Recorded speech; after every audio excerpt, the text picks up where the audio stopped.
देखिए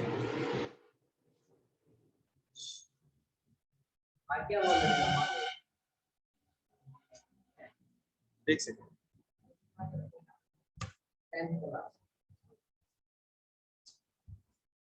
देखिएगा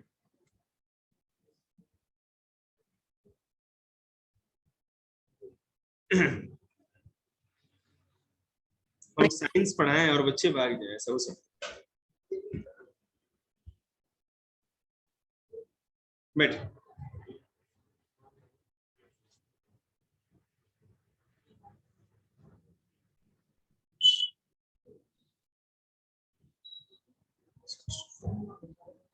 देखिएगा थोड़ा सा बाकी है, थर्ड लॉ ऑफ मोशन उसको कर देते हैं हम लोग।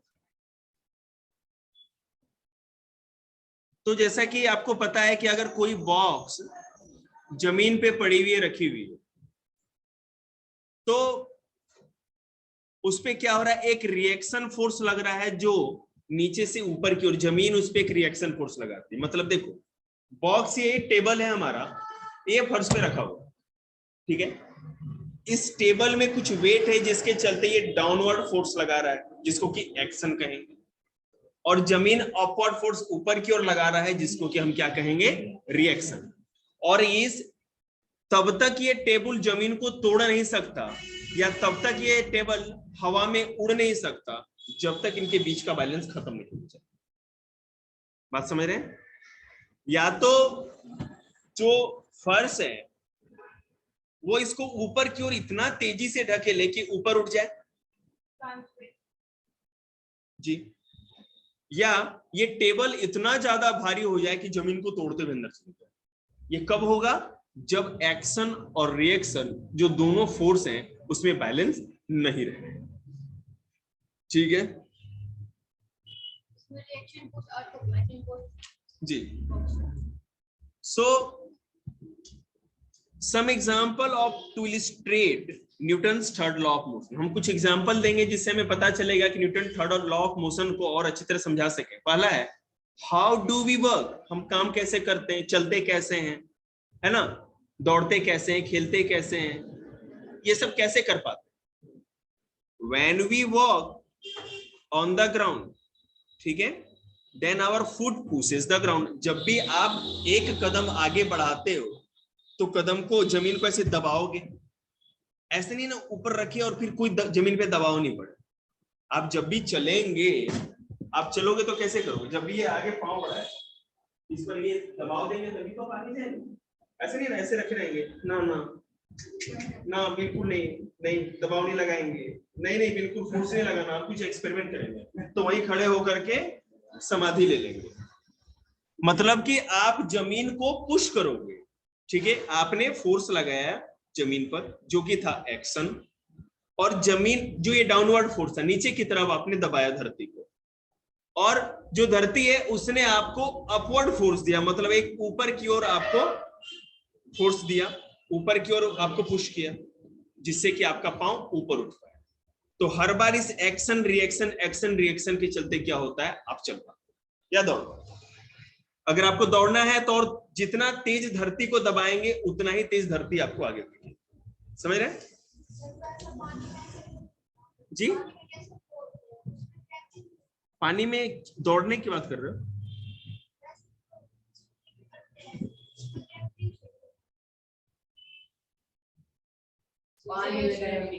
पानी की सब चीज की ग्रेविटी, तभी तो पानी के साथ आप जुड़े हुए रहते हैं। पानी के ऊपर आप तैर रहे हो मतलब पानी की ग्रेविटी है, तब एवरीथिंग एक्सर्ट सम ग्रेविटी। जी डूब गए तब धरती की ग्रेविटी, अर्थ की ग्रेविटी, वाटर मास किसका ज्यादा, अर्थ का या वाटर का? अर्थ का ज्यादा मास है ना, जिसमें ज्यादा वेट होगा वो ज्यादा गुरुत्वाकर्षणीय ग्रेविटी लगाएगा। आप जब स्विमिंग के लिए हाथ पांव पटकते रहते हो, इसका मतलब क्या कर रहे हो कि जो अर्थ की ग्रेविटी है उस ग्रेविटी से लड़ करके आप अपनी ग्रेविटी और अर्थ की ग्रेविटी में एक बैलेंस क्रिएट करते हो। डूबते क्यों बेटे, नहीं डूबेंगे, आप तैरते रहिए, नहीं डूबेंगे, थकने के बाद डूब जाता है ना आदमी। आदमी तब डूबता है जब तैरना बंद कर देता है, समझ रहे ना? हाँ, मतलब क्या होता है, फिर नीचे जाएगा, फिर तैरने लगेगा तो ऊपर आ जाएगा। अगर आपको बिना तैरे जिंदा रहना है तो डेड सी में जाइए। डेड सी में जी क्या नहीं बेटा, लेकिन मैं अच्छी बात है, लेकिन एक्चुअली क्या है ना कि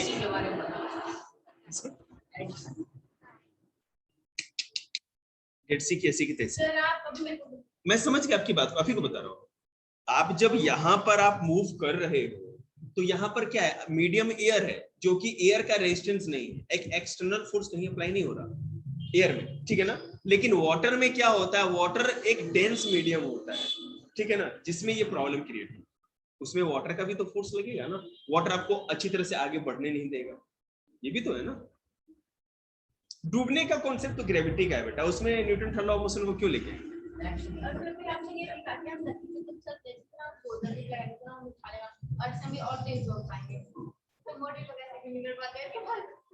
क्योंकि उनका मास ज्यादा होता है ना, मास के ऊपर भी डिपेंड करता है। मतलब पता है, बिल्कुल अच्छी बात है, मोटे लोग, मतलब कि ज्यादा मोटे लोग है ना, बुरा नहीं मानना हर्ष, तो मतलब जैसे जो बहुत ज्यादा मोटे होते हैं ना, उनकी वेट के हिसाब से उनमें ताकत नहीं होती, बात समझ रहे हैं। अब जितना ज्यादा उनका वेट है, कोई जरूरी तो नहीं ना कि उतना ही ज्यादा तेजी से पांव मार के आगे बढ़ेंगे, समझ रहे हैं ना, ये प्रॉब्लम। चलिए देखिए, अब पतले लोग तो बेटे हवा में उड़ते भी रहते हैं। चलिए स्विमिंग का भी बताते हैं बेटा, देखिएगा स्विमिंग करते समय, ले बेटा मेरा काम हो गया, दिख रहा है। शिवा पूछा था बेटा स्पाइरल का कितना, भैया के कान में बोल दीजिएगा। बता दिया आपने, पूछा था, बताया पता नहीं, तो क्या पूछा, पापा को पता नहीं।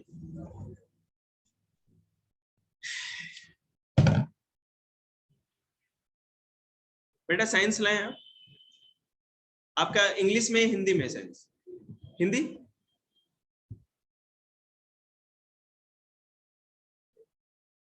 ह्यूमन आई, मानव नेत्र करके एक चैप्टर होगा, वो निकालिए, रीड करिए तब तक।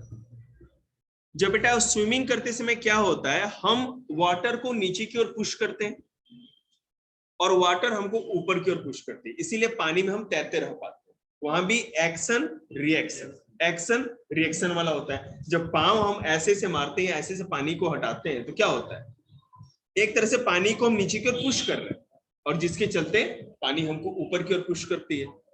यहां पर भी अगर हम पानी में तैर रहे हैं तो देखिए आर्किमिडीज का जो सिद्धांत है फ्लोटेशन वाला, वो तो आएगा ही, साथ ही साथ Newton third law of motion भी आता है। वो तो आएगा तब बताएंगे ना, ना ना इतने में इतना है।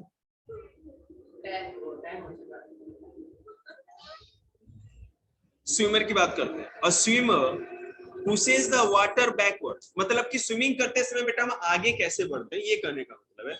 पानी को है ना इस तरफ करता है, ऐसे नहीं करता ऐसे से मारता जाएगा, ऐसे से मारता है पानी को, ऐसे तो नहीं करता। हमेशा जब तैरते हैं तो ऐसे करके ऐसे तैरते हैं, पानी को पीछे की ओर फेंकते हैं ना हम लोग, पानी को पीछे की ओर धकेलते हैं और ये हमें आगे की ओर धकेलते हैं, समझ रहे, इस तरह हम स्विमिंग करते हैं। और जो ऊपर की ओर आप फ्लोट करते रहते हो स्विमिंग ड्यूरिंग स्विमिंग, वो तो आर्किमिडीज का सिद्धांत है ना।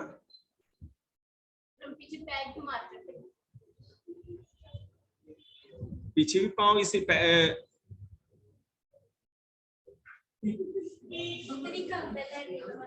नहीं का है, फिर यार यही आप जिस तरह समझा रहे हो ना, इसको लोकल मास्टर करते हैं।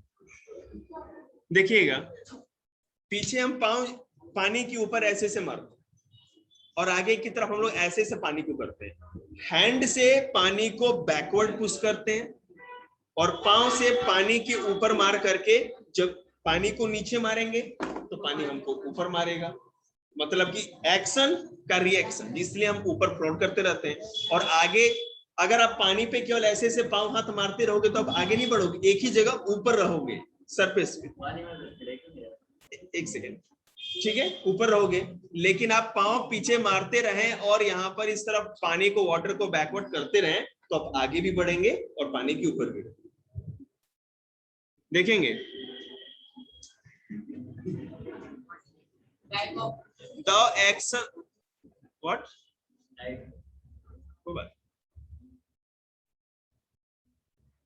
The action and reaction forces are equal in magnitude, but they do not produce equal acceleration in the two body on which they act.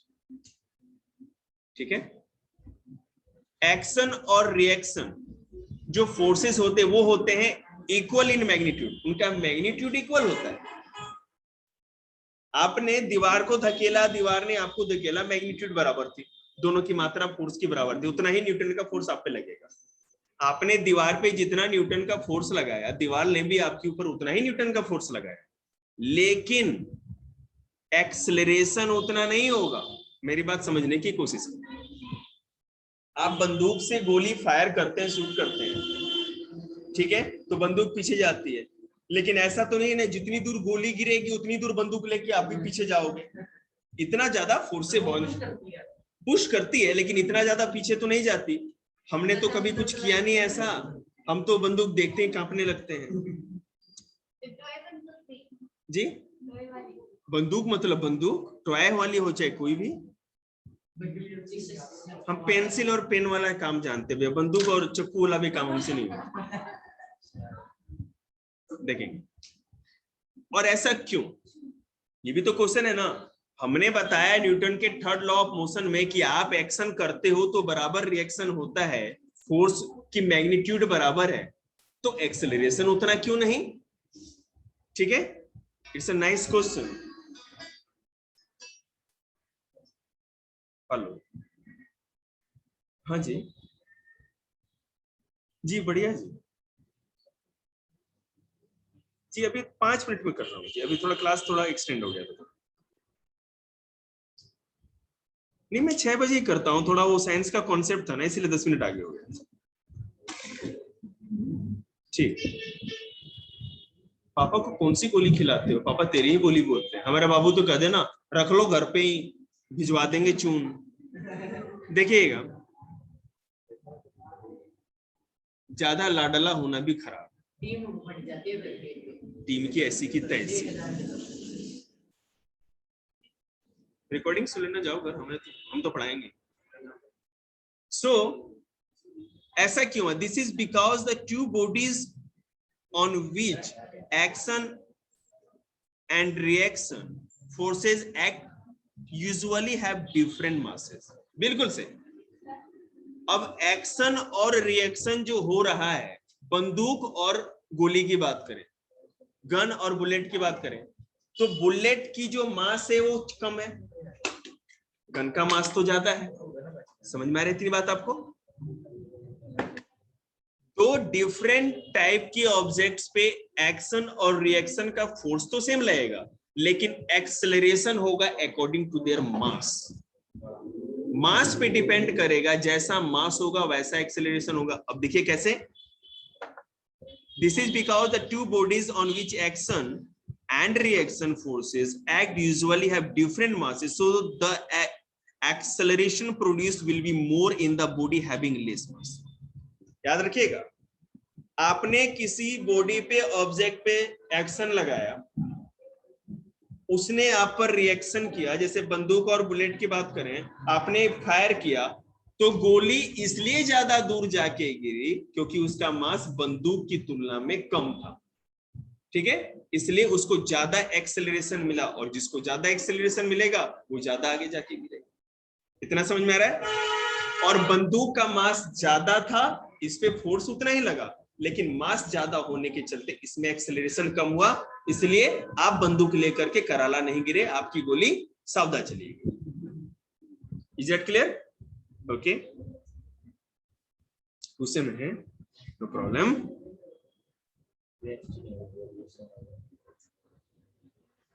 रहने दो, नहीं तो तुम गुस्से में. चलो ठीक है, कल करा देंगे सारा. 9th क्लास वाले इतनी तेजी में भागते हैं ना, इतने तेजी में.